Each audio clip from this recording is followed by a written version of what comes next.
topic sampling and quantization. Sampling is the process of converting a continuous image into a digital image by dividing it into a discrete points. అంటే ఇదేంటంటే continuous ఇమేజ్ని digital ఇమేజ్గా change చేసేదాన్ని మనం sampling అని అంటాం.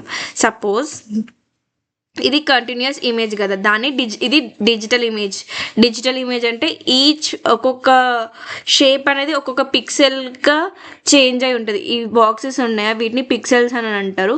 ఇది continuous image కాస్త digital ఇమేజ్గా change అవుతుంది. నెక్స్ట్ ద మెయిన్ ఈ శాంపుల్ సపరేట్లీ, అంటే దీంట్లో ఒక ఎక్స్ యాక్సిస్ వై యాక్సిస్ అని ఉంటుంది. ఈచ్ పిక్సెల్ అనేది పర్ఫెక్ట్గా ఫిక్స్ అయ్యేటి ఉంటుంది. Continuous image changes into A digital image. Each sample becomes a pixel. అదే ఈచ్ శాంపుల్ అనేది పిక్సెల్గా చేంజ్ అవుతుంది. శాంప్లింగ్ అని అంటే ఏంటంటే కంటిన్యూస్ ఇమేజ్ ఇంటూ ఏ డిజిటల్ ఇమేజ్. కంటిన్యూస్ ఇమేజ్ అనేది డిజిటల్ ఇమేజ్గా కన్వర్ట్ అయ్యి ఉంటుంది. Next quantization assigns the discrete intensity value to each sample pixel. అంటే ఇప్పుడు మనకి డిస్క్రీట్ సిగ్నల్స్ ఉంటాయి కదా, కంటిన్యూస్ క్లియర్ ఇమేజ్ అనేది డిస్క్రీట్ ఇమేజ్లకి ఎట్లా చేంజ్ అవుతుంది క్వాంటైజేషన్, అది కూడా సేమ్ పిక్సెల్గా ఈచ్ పిక్సెల్స్కి ఎట్లా డివైడ్ అవుతుంది అనే ప్రాసెస్నే క్వాంటైజేషన్ అని అంటారు.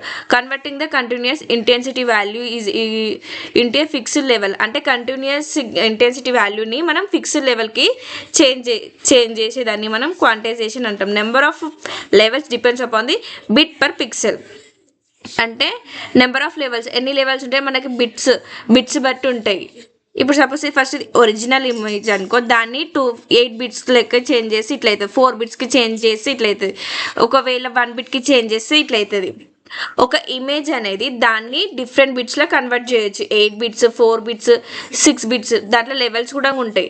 అంటే ఒరిజినల్ ఇమేజ్ కాస్త దాన్ని మనకి డిజిటల్ ఇమేజ్ లెక్క చేంజ్ అవుతుంది. దాన్ని క్వాంటైజేషన్ అని అంటాం.